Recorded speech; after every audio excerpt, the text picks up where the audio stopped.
Hello to all, please subscribe the channel and press the bell icon for more video updates. Today is 25th August of 2020 and it's a Tuesday today. चलिए आज analysis शुरू करने से पहले कुछ question पूछ लेते हैं, आप उनका जवाब कमेंट सेक्शन बताएं और हर कोई जो वीडियो देखे प्लीज़ कमेंट जरूर करें। चलिए आज के एनालिसिस शुरू करते हैं, इससे पहले कुछ क्वेश्चन है उनका आप जवाब कमेंट सेक्शन में बताएं। पहला क्वेश्चन है, अटॉर्नी जनरल ऑफ इंडिया जो है, अटॉर्नी जनरल कॉन्स्टिट्यूशन के किस आर्टिकल में मेंशन है? अटॉर्नी जनरल कॉन्स्टिट्यूशन के किस आर्टिकल में मेंशन है, ये आपको कमेंट सेक्शन में बताना है। दूसरा क्वेश्चन आता है, इंडिया नेपाल के बीच में जो रिलेशन है, जो treaty of peace and friendship है, treaty of peace and friendship वो कब साइन की गई थी? Treaty of peace and friendship कब साइन की गई थी, ये आपको कमेंट सेक्शन में बताना है। तीसरा क्वेश्चन आता है, पीरियोडिक लेबर फोर्स सर्वे जो है, PLFS, periodic labour force survey, ये कहते हैं कब स्टार्ट हुआ है, इसको ये कब से इसका ये सर्वे चालू हुआ है, ये आपको कमेंट सेक्शन में बताना है। चलिए ये 3 क्वेश्चन आप कमेंट सेक्शन में बताएं, इनके आंसर आप कमेंट सेक्शन में बताएं। चलिए आज की एनालिसिस शुरू करते हैं। पहली न्यूज़ देखते हैं हम लोग। पहली न्यूज़ आती है, Sonia Gandhi to stay on as interim Congress chief की। जैसे हमने कल देखा था कि सोनिया गांधी ने कहा है कि कांग्रेस कहते हैं पार्टी लीडर से वो हट जाएंगी, वो कहते हैं आप कांग्रेस चीफ नहीं रहना चाहती, तो कहते हैं किसी और को मौका मिलना चाहिए, ऐसा उनका कहना था। तो लेकिन अभी जब तक कोई नया लीडर नहीं बनता तब तक ये इंटरिम कांग्रेस चीफ रहेंगी सोनिया गांधी, ऐसा इसमें कहा गया है। इस पूरी न्यूज़ में वही बताया गया, पूरी पॉलिटिकल व्यू है इसमें, कोई इंपॉर्टेंट न्यूज़ नहीं है, पूरी पॉलिटिकल न्यूज़ है। चलिए अगली न्यूज़ देखते हैं हम लोग।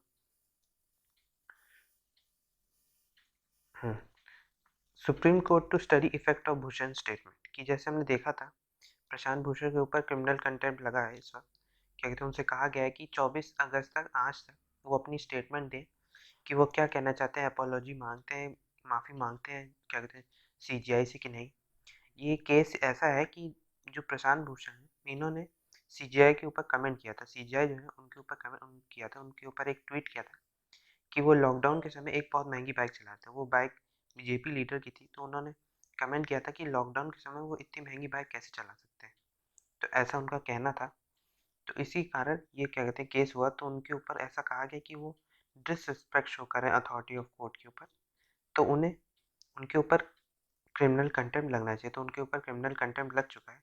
तो 25 कल कहते हैं, कल इस पर, कल उन्होंने अपनी क्या कहते हैं अपना स्टेटमेंट दे दिया और आज इस पर सुनवाई होनी, आज इसका वर्डिक्ट आएगी कि उनके ऊपर क्रिमिनल कंटेम्प्ट लगेगा कि नहीं लगेगा, आज उस पर रिजल्ट है। तो पूरी न्यूज़ में ये है। हम लोग देख लेते हैं क्रिमिनल कंटेम्प्ट क्या होता है, अलग से हम लोग देख लेते हैं। आप हमारे टेलीग्राम चैनल को सब्सक्राइब कर सकते हैं, क्वेश्चन आर 247, या डिस्क्रिप्शन पर दी लिंक से कर सकते हैं। Criminal contempt, contempt of court. Contempt of court क्या होता है? GS paper 2 judiciary. Contempt of court हमारे कॉन्स्टिट्यूशन में डिफाइंड नहीं है, has not been defined in the constitution. Contempt of court act 1971 के द्वारा ये कहता है कि जब affronts of showing disrespect to the dignity और अथॉरिटी ऑफ कोर्ट, कि जब कोई भी डिसरिस्पेक्ट शो करता है डिग्निटी या जो अथॉरिटी है कोर्ट की, जैसे जज हो गए क्या या सीजीआई हो गए, तो उनको क्या कहते हैं डिसरिस्पेक्ट शो करेगा कोई, तो उसके ऊपर कंटेम्प्ट ऑफ कोर्ट लग सकता है। ये दो तरह का होता है, civil contempt, criminal contempt. Civil contempt की विलफुल डिसोबीडियंस हुआ कि हम जानबूझ के दिखा रहे हैं कि हमने कि कोई भी जजमेंट है या कोई डिसीजन है, कोई ऑर्डर है, तो उस पर हम विलफुल डिसोबीडियंस दिखा रहे हैं, तो वो सिविल कंटेम्प्ट हो गई। क्रिमिनल कंटेम्प्ट वो होता है कि स्कैंडलाइज करना कोर्ट को, कि जैसे प्रशांत भूषण के ऊपर क्रिमिनल कंटेम्प्ट लगाए क्योंकि उन्होंने ट्वीट करके पूरी दुनिया को बताया, तो क्या होता है स्कैंडलाइज कर रहे थे एक तरह से, तो ऐसा उनके ऊपर इसलिए क्रिमिनल कंटेम्प्ट लगाया। तो ये कंटेम्प्ट ऑफ कोर्ट एक्ट 1971 होता क्या है? This act defines the power of courts to punish their content and regulate their procedure, कि ये पावर देता है कोर्ट्स को कि वो कंटेम्प्ट और पनिश कर सके जो जिनके ऊपर कंटेम्प्ट ऑफ कोर्ट लगे, और पूरे प्रोसीजर के साथ करे। इसके अंदर पनिशमेंट क्या है? Punishment for contempt of court कि 6 मंथ की इम्प्रिजनमेंट फॉर 6 मंथ या 2000 फाइन, या दोनों, क्या कहते हैं दोनों भी लग सकता है या एक भी लग सकता है, 2000 फाइन लगे तो क्या कहते हैं ऐसा है। 1991 में सुप्रीम कोर्ट ने has ruled that is the power to punish for contempt, कि सुप्रीम कोर्ट ने 1991 में कहा कि उसके पास पावर है कि वो पनिश कर सकते हैं कंटेम्प्ट ऑफ कोर्ट जिसके ऊपर लगा, वो उसने कंटेम्प्ट हाई कोर्ट के लिए शो किया हो या सुप्रीम कोर्ट या कोई और सबऑर्डिनेट कोर्ट है उनके ऊपर क्या कहते हैं डिसरिस्पेक्ट या और कंटेम्प्ट शो किया हो तो उनके ऊपर डिसीजन पनिशमेंट हाई कोर्ट दे सकती है। इसी तरह हाई कोर्ट ने भी कहा, इसका नीट क्या है, need for contempt law, need क्या है इसके लिए कि to uphold and majesty and dignity of the judiciary की, जुडिशरी की मैजेस्टी और डिग्निटी बनाए रखने के लिए। कि कहते हैं इसलिए भी जरूरी है कि जजेस क्या कहते हैं विदाउट फेयर फेवर अफेक्शन और इल विल के डिसीजन दे सकें, इसलिए भी ये जरूरी है। कॉन्स्टिट्यूशनल बैकग्राउंड क्या है देख लेते हैं इसका। आर्टिकल 129 ग्रांट्स करता है सुप्रीम कोर्ट को पावर कि वो पनिश कर सके contempt of court person. Article 142 क्या कहता है, ये भी सुप्रीम कोर्ट को पावर देता है कि वो इन्वेस्टिगेट और पनिश कर सके किसी पर्सन को जिसके ऊपर कंटेम्प्ट ऑफ कोर्ट लगा हो। आर्टिकल 215 क्या कहता है, ये हाई कोर्ट को पावर देता है कि कंटेम्प्ट ऑफ कोर्ट पर्सन को पनिश किया जा सके। इसके में इश्यूज क्या हैं, इश्यूज हैं कहते हैं कि जैसे हमारे पास freedom of speech and expression है, तो अगर हम freedom of speech and expression नहीं है तो अगर हम बोलेंगे किसी भी कोर्ट फंक्शनिंग के ऊपर हम बोलेंगे तो वो लोग कोर्ट तो हमारे ऊपर कंटेम्प्ट लगा सकता है, तो हमारे ऊपर इम्प्रिजमेंट हो सकती है। तो फिर ये किस बात की हमारी राइट, किस तरह की फ्रीडम हमारी स्पीच है एक्सप्रेशन की। तो ये भी क्वेश्चन राइट होता है कि आर्टिकल 19(1)(a जो है वो इसे वॉयलेट करता है कंटेम्प्ट लॉ, ऐसा इसमें कहा गया है। क्या कहते हैं कि हमारे पास फ्रीडम तो है ही नहीं, हम कोर्ट की फंक्शनिंग में तो कुछ बोल ही नहीं सकते। तो ये होता है। ये लॉ पावर भी देता है जुडिशरी को कि वो सप्रेस कर सके, कोई पब्लिक पर्सन उनको क्रिटिसाइज करे तो उन्हें उनके ऊपर क्रिमिनल कंटेम्प्ट करके उन्हें पनिश किया जा सके। चलिए अगली न्यूज़ देखते हैं। अगली न्यूज़ आती है, high court seeks government respond on PETA plea, कि जो people for the ethnic treatment of animal है उसके एक प्ली पे क्या कहते हैं हाई कोर्ट ने रिस्पॉन्स किया है। इसमें इंपॉर्टेंट रहता है पेटा, इसको हम लोग अलग से देख लेते हैं पेटा के बारे में। PETA people for the ethnic treatment of animals, ये PETA India based in Mumbai है, इसे लॉन्च किया गया था जनवरी 2000 में। It operates under the simple principle, इनका एक सिंपल सा प्रिंसिपल है कि animals are not ours to experiment on, कि एनिमल्स हमारे नहीं कि एक्सपेरिमेंट उनके ऊपर किया जाए या उन्हें खाया जाए या पहना जाए, इंटरटेनमेंट के लिए यूज़ किया जाए या उन्हें अब्यूज़ किया जाए। क्योंकि वाइल ऑल्सो एजुकेशनली जो एजुकेटिंग पॉलिसी मेकर्स हैं in the public about animal abuse and promoting an understanding of the rights of all animal will to be treated with respect, कि हर किसी क्या कहते हैं हर एनिमल की एक राइट होती है कि उसे रिस्पेक्ट के साथ ट्रीट किया जाए। तो इसमें यही होता है कि पेटा एक उसकी एक रिस्पॉन्सिबिलिटी एक ऑर्गेनाइजेशन है जो देखता है कि एनिमल्स की राइट डैमेज तो नहीं हो रही, वॉयलेट तो नहीं हो रही, उस पर ये चेकिंग बनाए रखता है। चलिए अगली न्यूज़ देखते हैं। अगली न्यूज़ आती है, tax collection in the capital 57% less than expected in April July, जो पिछले साल के अप्रैल जुलाई में कलेक्शन था टैक्स कलेक्शन उसमें 57% डिक्रीमेंट आया है, ऐसा इसमें बताया गया। इसमें कहा गया different phases of the lockdown, जैसे हमने देखा ये अनलॉक हुआ उसके बाद दिल्ली गवर्नमेंट ने टैक्स रिव्यू कलेक्शन चालू किया। तो उसमें माना गया कि जो अप्रैल जून में पीरियड में जो कलेक्शन था वो काफ़ी कम हुआ था और जुलाई में भी काफ़ी कम हुआ। तो ये कलेक्शन जो हुआ ये हुआ वैट से, GST, excise tax, stamps, registration, motor वाले व्हीकल टैक्स, इनसे इसे कनेक्ट किया गया कलेक्शन टैक्सेस का। तो 14,700 करोड़ क्या एक्सपेक्ट किया गया था कि कलेक्शन होगा, लेकिन रिसीव किया गया सिर्फ 6 करोड़ सिर्फ रिसीव किया गया, तो काफ़ी कम अमाउंट था, जो 44.3% लेस था, जो होना चाहिए इतना कम था। तो इसमें यही बताया गया है कि जो टोटल रेवेन्यू कलेक्शन था वो 11,284 करोड़ था, सिर्फ 11,284 करोड़ से क्या कहते हैं कलेक्शन हो पाया था। तो काफ़ी डिक्रीमेंट भी आया टैक्सेस कलेक्शन में इस कोरोना के कारण। तो इकोनॉमी तो डैमेज हुई है, क्या कहते हैं कंट्री की भी इकोनॉमी डैमेज हो रही है, क्योंकि टैक्स कलेक्शन नहीं होगा तो कंट्री की इकोनॉमी कैसे बढ़ेगी, कैसे रेवेन्यू जनरेट होगा। तो इसमें यही बात बताई गई है। चलिए अगली न्यूज़ देख। अगला पहला एडिटोरियल आता है, India does need a fiscal council, कि इसमें जैसे कुछ दिन पहले अभी क्या कहते हैं एक एडिटोरियल आया था, उसमें पूछा गया था do we need a fiscal council, कि हमें ज़रूरत है फिशर काउंसिल की नहीं। तो क्या कहते हैं उसमें क्या कहते हैं पूरा बताया गया था रीज़न और एडवांटेजेस डिसएडवांटेजेस पूरा था। आप देख सकते हैं हमारे 12 जुलाई का एडिटोरियल था 12 जुलाई का, उसमें क्या कहते हैं ये पूरा दिया था फिशर काउंसिल के बारे में, वो आप देख सकते हैं, चेकआउट कर सकते हैं। उसमें आपको पता चल जाएगा कि क्या एडवांटेजेस डिसएडवांटेजेस है फिशर काउंसिल के। चलिए हम इस पर भी बात करेंगे, लेकिन वहाँ से भी आप देख सकते हैं, वहाँ पे भी एडिटोरियल आया था, ये आ चुका है जुलाई में। तो इसमें बताया गया, though it is not a silver bullet, it is an important institution needed to complement the rule based fiscal policy, कि जो रूल बेस्ड फिशर पॉलिसी है उसको मेंटेन करने के लिए। इसमें बताया गया है कि जैसे हमने देखा, the fiscal situation in India has been under severe stress, कि जैसे बहुत ज़्यादा सीवियर स्ट्रेस में फिशर सिचुएशन, जैसे टैक्स कलेक्शन हो गई, रिव्यू जनरेशन हो गई, तो काफ़ी दिक्कतें में है, तो इसमें यही बात की गई है। जैसे हमने देखा कि the fiscal deficit of the centre 2019-20 वो एस्टिमेट किया गया है कंट्रोलर जनरल ऑफ अकाउंट्स के द्वारा, सीजीए द्वारा, कि वो 4.6% था, 0.8 percent point higher than revise estimate, की जो 0.8 परसेंटेज पॉइंट इंक्रीमेंट क्या कहते हैं डिफिसिट में हुआ है। तो कहते हैं डिफिसिट बहुत ज़्यादा हुआ है, इसमें यही बात की गई। जैसे हमने देखा कि deficit estimated at about 7% of GDP, जो डेफिसिट हुआ है वो 7% ऑफ जीडीपी माना गया, as against 3.5 estimated in the budget. 3.5% estimated था जो बजट से, उसका 7% हुआ है, तो काफ़ी ज़्यादा डिफिसिट हुआ है, ऐसे इसमें बताया गया।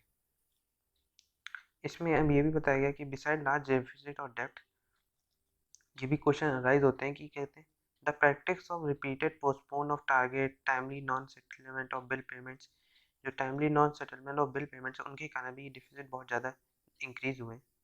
इसमें यही बात की। इसमें बताइए, जो फिजिकल काउंसिल है, physical council is an independent physical institution with a mandate to promote stable and sustainable public finances, कि एक इंस्टीट्यूशन है, इंडिपेंडेंट इंस्टीट्यूशन है, जो देखता है कि एक स्टेबल और सस्टेनेबल पब्लिक फाइनेंसेस उनके लिए ये वर्क करता है।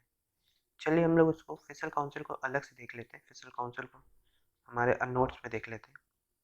फिजिकल काउंसिल, फिजिकल काउंसिल एक इंडिपेंडेंट पब्लिक इंस्टीट्यूशन है जो वर्क करता है strengthening commitments to sustainable public finances. इसके कई फंक्शन है, कई पब्लिक असेसमेंट है, फिजिकल प्लान्स है कई वर्क करने के लिए। फिजिकल काउंसिल आर ना part of the institution physical apparatus, जो 50 कंट्रियाँ हैं उनके फिजिकल अपरेटस के लिए वर्क करते हैं।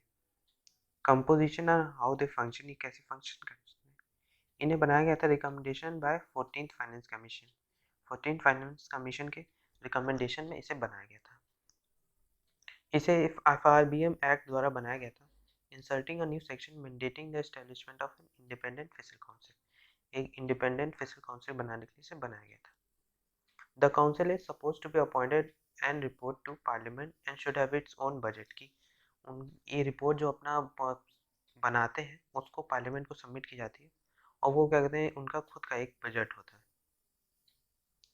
The function of the council include ex ante evaluation of the fiscal implementation of the budget proposal, जो बजट प्रपोजल है उनके फिजिकल इम्प्लीकेशंस को देखना कि क्या दिक्कतें आ सकती हैं बजट में, क्या क्या प्रॉब्लम है, क्या सुधार आ सकता है, तो इसको भी ये चेक करते हैं। Why India need a physical council, India क्यों चाहता है कि इंडिया के पास फिजिकल काउंसिल हो, कि वेरियस सेंसेस और सरचार्जेस हैं are becoming disproportionate proportion of overall divisible revenue, जैसे डिविजिबल रेवेन्यू हो गया बहुत ज़्यादा, तो उसका डिसप्रोपोर्शनेट कहते हैं वे में प्रोपोर्शन में है, तो उसके कारण हमें फिजिकल काउंसिल की बहुत ज़्यादा ज़रूरत है।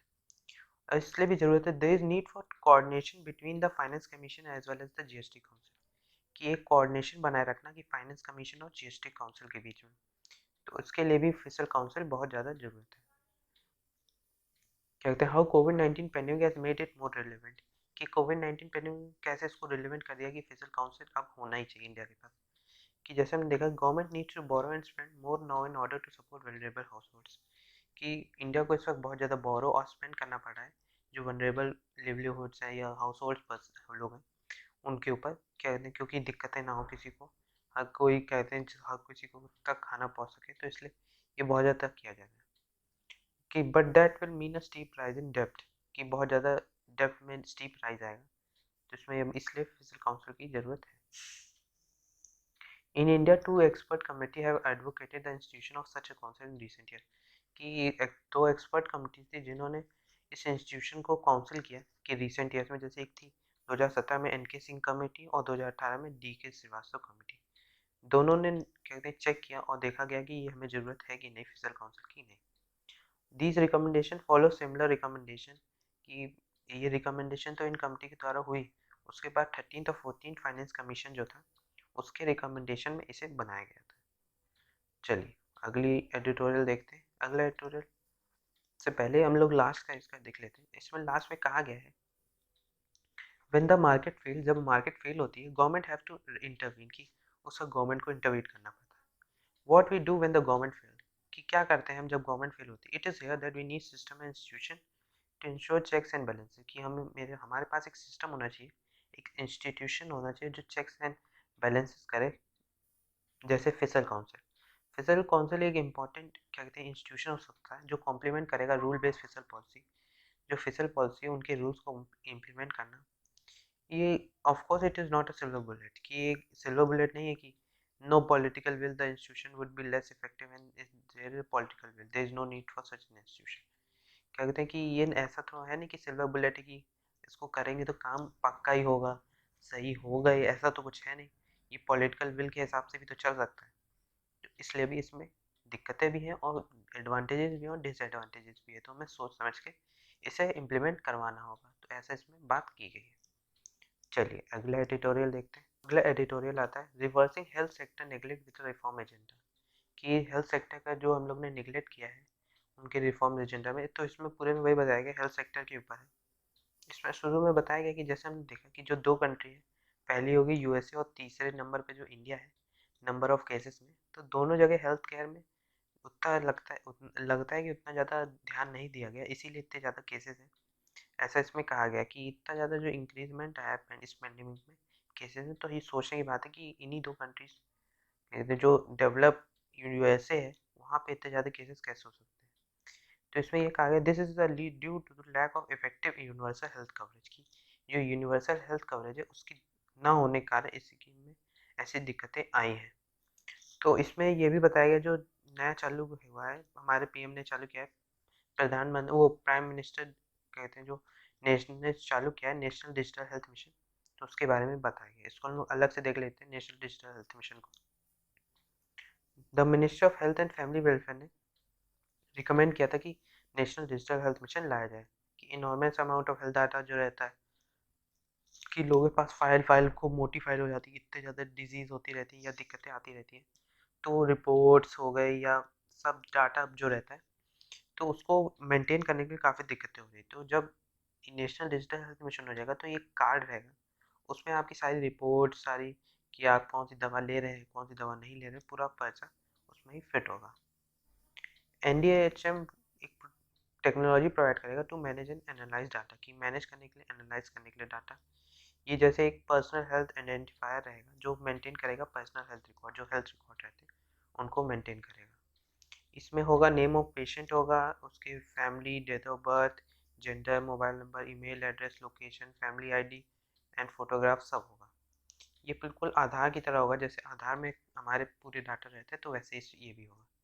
जो डिज़ाइन ऑफ पीएचआई है, पर्सनल हेल्थ आइडेंटिफायर, ये पूरा उसकी मल्टीपल आइडेंटिफायर्स होंगे कि कई लोग एक्सेस कर सकें, डॉक्टर एक्सेस कर सकें, उसमें डाटा भर भी सकें कहीं से भी जो हमें भी रिपोर्ट कराई जाए। इसका ब्लूप्रिंट ऑफ द मिशन ये है कि द हेल्थ मिनिस्ट्री ने डिसाइड किया है कि unique identification authority of India के साथ मिलकर यूआईडीएआई के साथ मिलकर ये वर्क करेंगे कि आधार को इश्यू कराने के लिए हम ministry of electronics and information technology जैसे इनके साथ मिलकर इन्होंने आधार इशू कराया था, वैसे ही पीएचआई भी किया जाएगा, पर्सनल हेल्थ आइडेंटिफायर।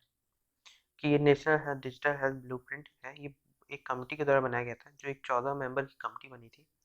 उसमें हेल्थ मिनिस्ट्री से, स्टेट गवर्नमेंट से, नीति आयोग, एमीटा, national e governance digital division से, एनआईसी, सीडीएसी, एम से मेंबर्स थे उस कमेटी में।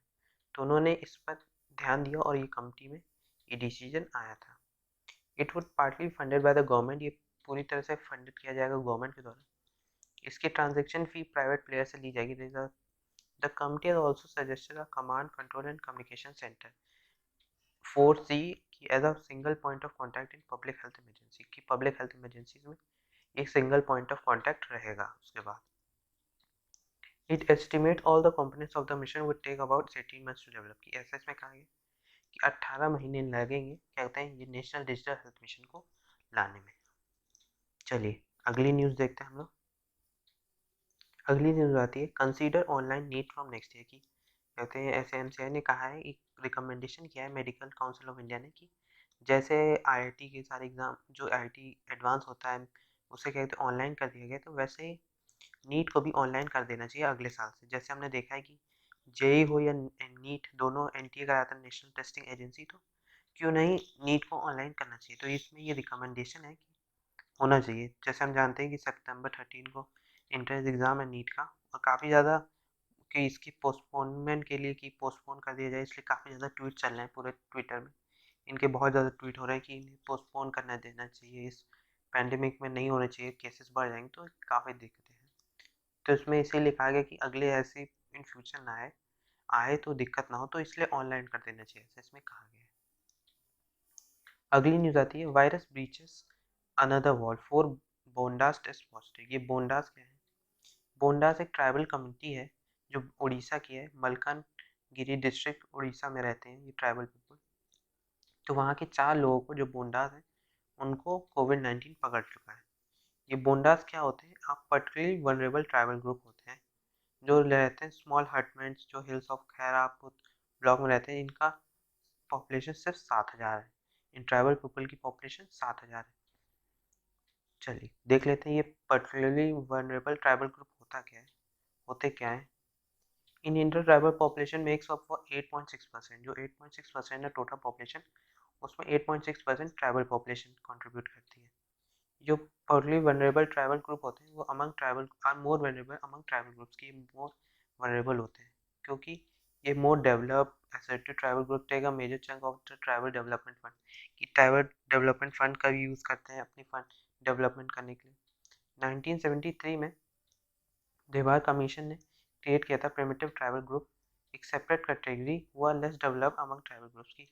उन्हें एक सेपरेट ट्राइब क्या कहते हैं बनाया जाए, सेपरेट कैटेगरी ट्राइबल ग्रुप्स में, क्योंकि वो बहुत ज़्यादा लेस डेवलप्ड रहते हैं। 2006 में गवर्नमेंट ऑफ इंडिया ने भी रिमेन किया था इसे पीटीजी से पीवीडीजी की प्रिमिटिव ट्राइबल ग्रुप से, फिर इन्हें बना दिया गया पर्टिकुलरली वल्नरेबल ट्राइबल ग्रुप।